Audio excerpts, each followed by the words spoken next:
ఏడిపిస్తాను, మరి మేము ఏం చేయాలని అడగాలనా, మరి ఏం అడగాలనా? లేకపోతే రేవంత్ రెడ్డి కాళ్ళు పట్టుకోవాలనా? కాళ్ళు పట్టుకుని ఈ సటి మాటలు మాట్లాడకండి అని మా అమ్మకి నేను చెప్పాలనా? ఏం చెప్పాలండి? చాలా బాధాకరంగా ఉందండి నేను మాట్లాడడానికి. ఇట్లాంటి మాటలు మాట్లాడడం నిజంగా చాలా బాధాకరంగా ఉంది. ఎందుకంటే మా అమ్మ ఫైర్ బ్రాండ్ అండి. ఫైర్ బ్రాండ్ అయ్యి ఉండి ఇవాళ తను ఎన్నిసార్లు కంటతలు పెట్టినా నాకు తెలుసు, డాక్టర్ గా నాకు తెలుసు. ఎందుకమ్మా ఫైల్ ఇవ్వవు అని నేను బోనమ్మా, నా ఫైల్ ఇవ్వలేను, ఆయన దగ్గర ఒకటి ఎట్లా పడతాం అట్లా మాట్లాడతాడు అని ఉన్న మాటలు ఉన్నాయి. రేవంత్ రెడ్డి అండి ఏది పడితే మాట్లాడతాడండి ఆయన. మా అమ్మతోని అసలు ఆయన చక్కగా మాట్లాడిందే ఉండదు.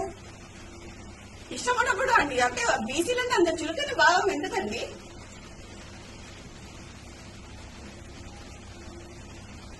ఒక మీటింగ్ జరిగిందండి.